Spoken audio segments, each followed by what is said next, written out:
Well, you just cannot teach an old dog new tricks, and that's exactly what's happening with Ubisoft's recent response about accountability of past failures, and instead they are, of course, blaming it on the gamers. Yes, sir, the gamers are the reason. It's always about the gamer. So, in a very classic fashion, Ubisoft has responded and has literally publicly attacked the gamers, and they have attributed the poor performance of the recent game releases to, get this, negative feedback from the gaming community. Oh, that's right. If you have negative feedback, you're toxic. You cannot give Ubisoft negative feedback because they make perfect games. Remember, they make perfect games. The company defends its titles while addressing the backlash, highlighting the impact of consumer opinion on the market success. So, these are the comments from the CEO. All right, this is first from a recent investor call they had, and look at this. I mean, this is crazy because what they're just saying here is just so unhinged. It's not even funny. Ubisoft Yves Guillemont blamed the failure of Outlaws on the lack of popularity of Star Wars at the time of release, saying that Outlaws was released at a time when the brand had it belonged to was in a bit of a choppy waters, so to speak. Guillemont must not have heard about the success of The Mandalorian or The Andor or Tales of Empire. I mean, that doesn't matter, does it, right? This is what they said on continuation. Ubisoft is exposed to risk of damage to its reputation resulting from online bashing understood as massive, sometimes virulent and organized campaigns of criticism against its products, teams, and public statements. So basically we cannot criticize their public statements or their products, because if we criticize them, we are bad people. Yes, that's right, you're a bad person, alright, because you dared to criticize a shitty product. And then they added more fun stuff on top of the statement.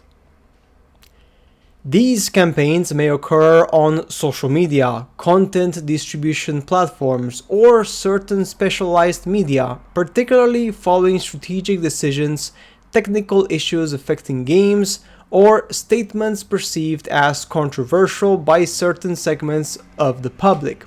The changing perception of the video game industry as a cultural and artistic medium is also leading to an increase of criticism based on ideological or societal considerations, sometimes to the detriment of technical or gameplay aspects.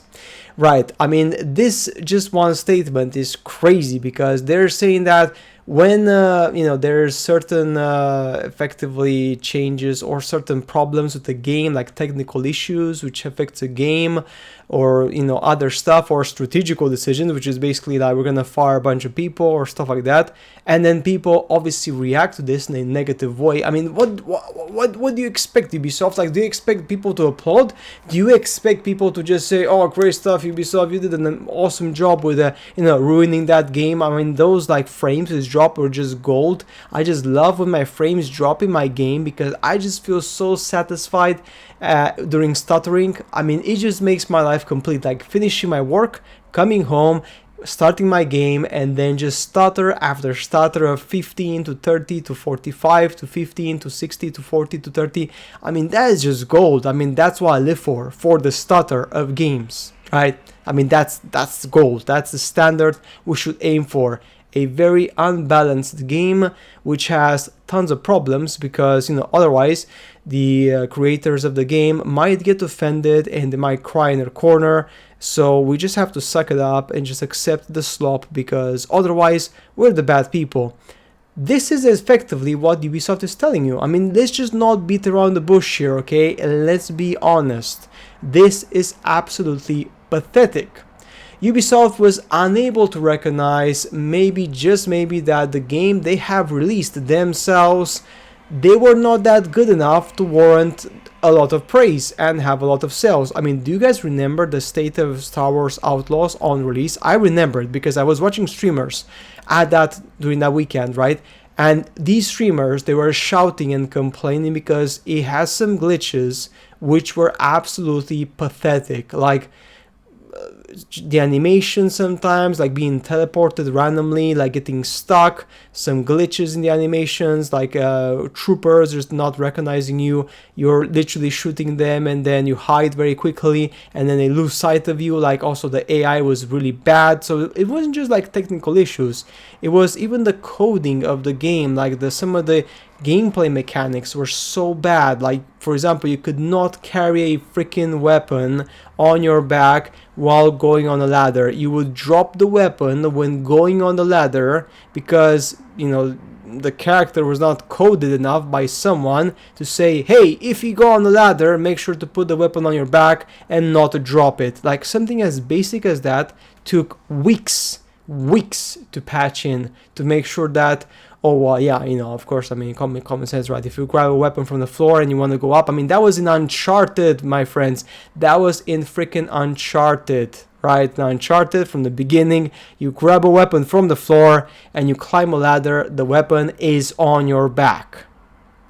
It doesn't disappear, it doesn't drop off, it's on your back. I never played Uncharted 1, so I'm not sure about Uncharted 1, but I'm pretty sure it would be the case. But Uncharted 2, 3, 4, all of them, it was literally standard, okay? But let's continue because this is just crazy. In another statement about the Stop Killing Games, this is what Yves Guillemot had to say about the Stop Killing Games initiative. So in his statement, he said that basically, you know, nothing is eternal, nothing is forever, you have to just suck it up. This is the question from an anonymous investor. The question was about, when players buy a Ubisoft game, do they own it, or is there a chance they will not be able to keep playing the game years later? They're talking about the crew, of course.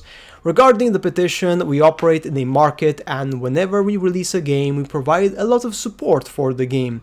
We also provide a lot of services to make sure the game is accessible and remains playable 24/7. We provide information regarding the game and how long the game can be played. That's actually a bit shady because they don't only say that at launch. They don't say at launch, by the way, if you buy this game, you will be able to play it for, let's say, 4 years or 5 years. No, it doesn't say that, right? They should be saying that. They should say, like, this product will expire in 5 years. And then let's see how many people buy it. I mean, that's the thing, right? They don't say that.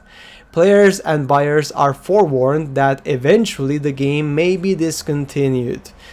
Yeah.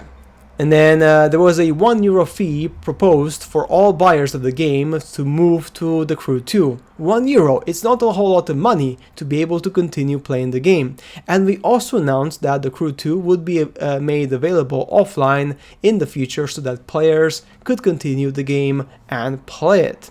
Nothing is eternal, and we're doing our best to make sure things go well for all players and buyers. Obviously, support for all games cannot last forever, but that's an issue that we're working on, and it's something that the industry at large is working out to minimize impact on players. But clearly, that's something that needs to be factored in the lifespan of a piece of software. Whenever there's a service component, eventually services may be discontinued because the software may become obsolete over time. A lot of tools become obsolete 10 to 15 years down the line. They're no longer available, and that's why we released the Crew 2. Clearly, this is a far-reaching issue, and we're working on it. Well, let me tell you something, Yves Guillemot. Do you remember the SNS, the Super Nintendo, the PlayStation 1, the PlayStation 2, the PlayStation 3 era? Yeah, that's right. At that point in time, when you bought the game, it was yours forever until the CD broke. That's right. Even then, you could literally fix it by scraping it big or cleaning it with something, and you could then continue to play it. So, don't tell me lies. Very important. Do not tell me lies. This is because you are greedy people and you want to shut down games, so then you release a new one after 5 years or whatever, so then people have to go to the cashier again once more and pay for another $60 to $80 or to $90, premium edition, rebuy everything from scratch, other stuff, right? That's the problem we're having. So guys, once more, this is the face of Ubisoft. Complete, total lack of transparency. And yes, once more, blaming the good old gamer for their failings. Absolutely gold. Nonetheless, guys, that's it for today's video. As always, make sure to subscribe to the channel, leave a like because it does support the channel massively, and I shall be seeing you in the next videos.